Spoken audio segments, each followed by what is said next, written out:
이게 오답률 4위입니다. 70%가 틀렸어요. 70%가.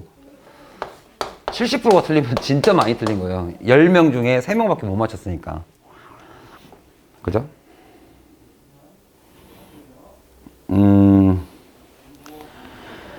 자, this is true. since. 이것은 진짜로, particularly 특히나 더더욱 사실입니다. 왜냐하면 one aspect of the sleeping. 잠이라는 또 하나의 측면, 한 가지 측면이 바로 뭐냐면 decreased 하지 마세요. decreased responses예요. 잠이라는 측면은 responsiveness, 반응 능력이죠.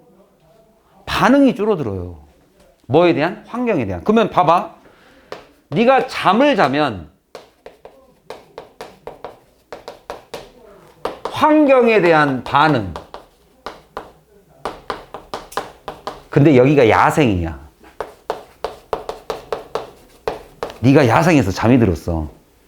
쉽게 말하면 산에 여러분들 야행 가서 숲속에서 잠을 잡니다. 그럼 거기가 잠자리가 편해서 자는 게 아니라 산속에서 무슨 일이 생길 줄 알고 막 멧돼지 있고 막 벌레들 있고 하는 곳에서 벌레가 여기 기어가면 어떻게 하려고. 근데도 자야 돼. 안 잘 수가 없잖아. 이걸 포기하고 자는 거예요, 우리가. 그러면 이게 잠을 자면 환경에 대한 반응을 포기하는 거예요, 우리가.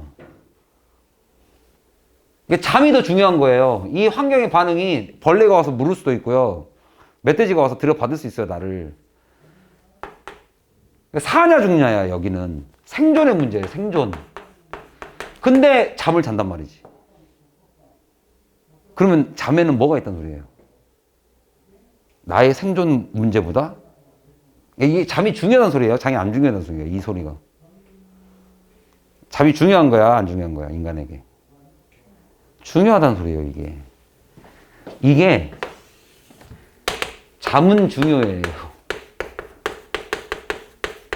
근데 그 중요한 정도가 그냥 중요한 정도가 아니라 나의 생존의 문제하고도 바꿀 수 있을 정도로 잠을 안 자면 큰 문제가 생겨요.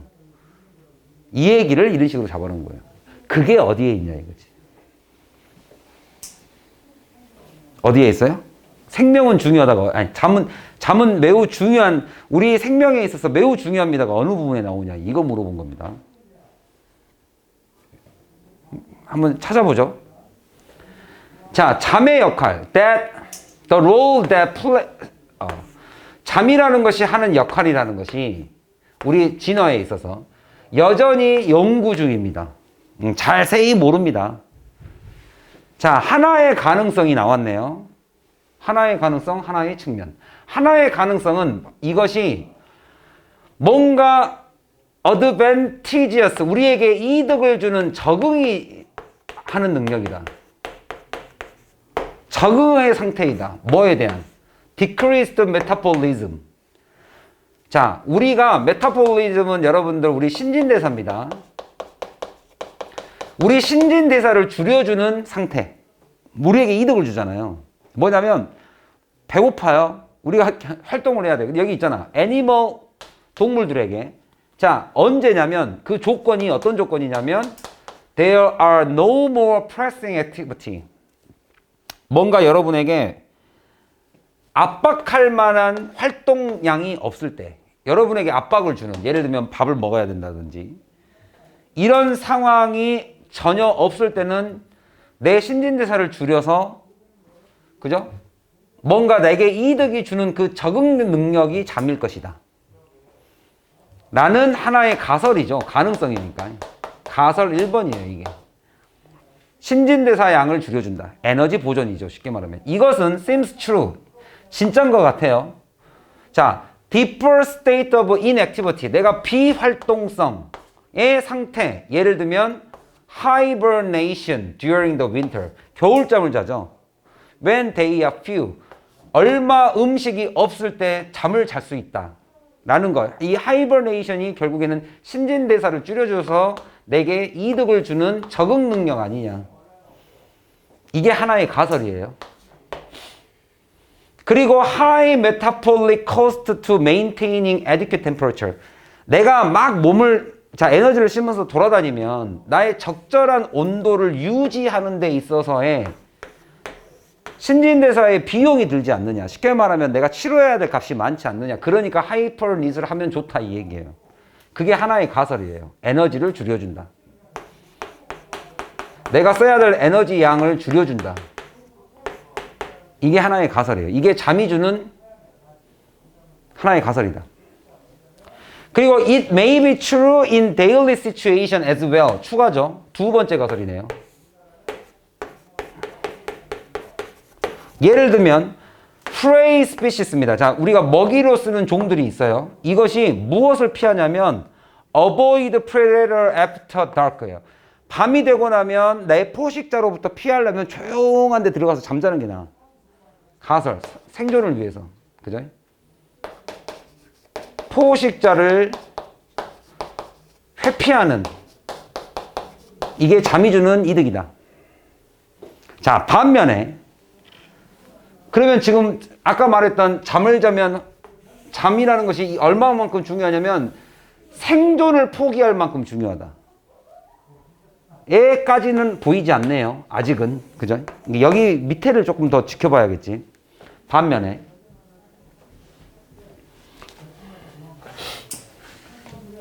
apparent universality입니다. 가장 보편화되어 있는 잠에 대한 가장 apparent, 명백한 보편성은 그 다음에 또 observation that mammal 예를 들면 무슨 뭐 cetaceans라는 무슨 얘네가 develop such highly complex mechanism이에요.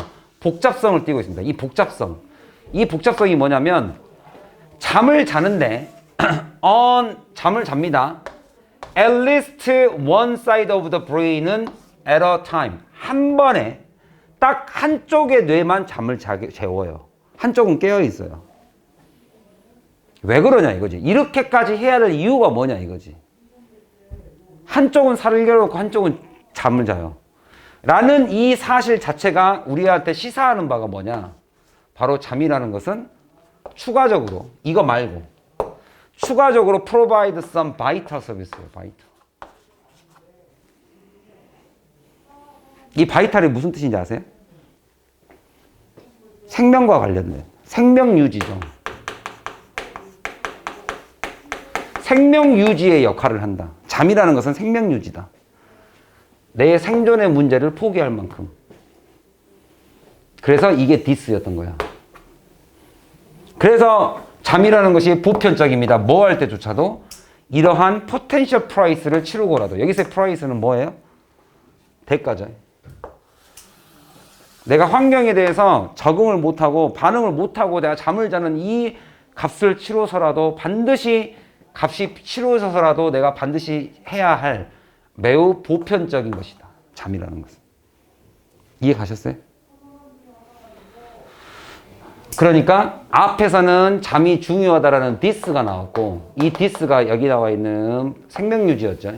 그 다음에 여기 나와 있는 환경 반응에 대한 즉 생존을 포기할 만큼 중요하다는 단어는 여기 나왔죠. price. 따라서 implication may be that. 결론이죠. 여기서 우리가 알 수 있는 implication. 우리가 알 수 있는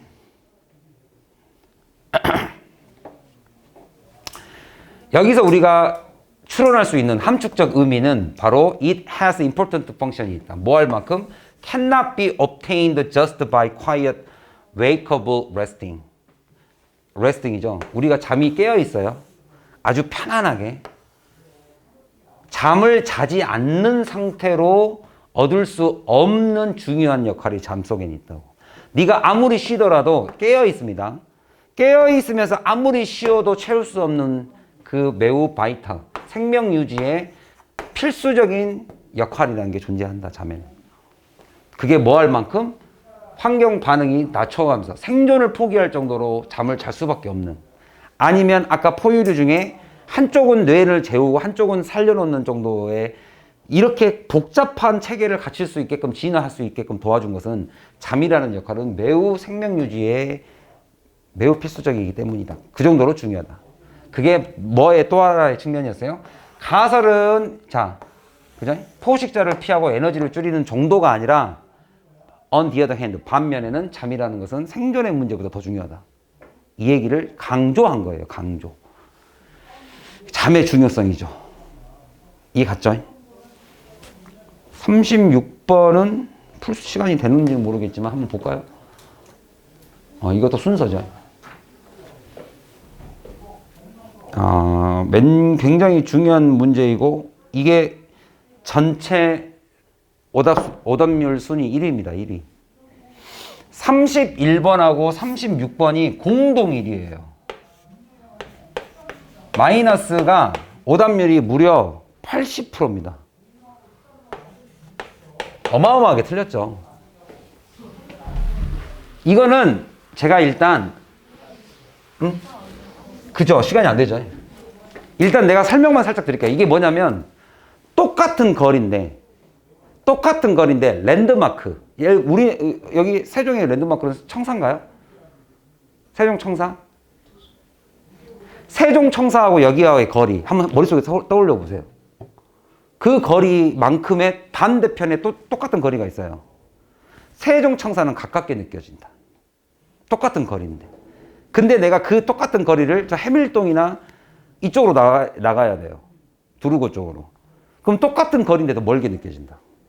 랜드마크는 누구에게나 다 아는 곳이라서 가깝게 느껴진다는 그 스페이셜 레퍼런스 포인트.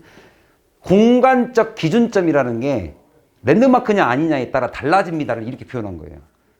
이거는 뭐 어떻게 표현한 거냐면 이걸 만약에 플러스라고 하고 가깝다 마이너스면 플러스와 마이너스가 있습니다. 자, 플러스는 이거고요. 마이너스는 이겁니다. 따라서 결론. 이렇게 A, B, C를 순서를 맞춰보라 이 얘기예요. 이거는 문제 출제 방법이 똑같아요. 두 가지가 주어졌을 때 A, B, C가 A와 A, B, C 순서가 하나는 플러스 하나는 마이너스 순서 맞추라는 소리예요. 이거는 이렇고 반면에 이것은 이렇습니다. 따라서 이거죠.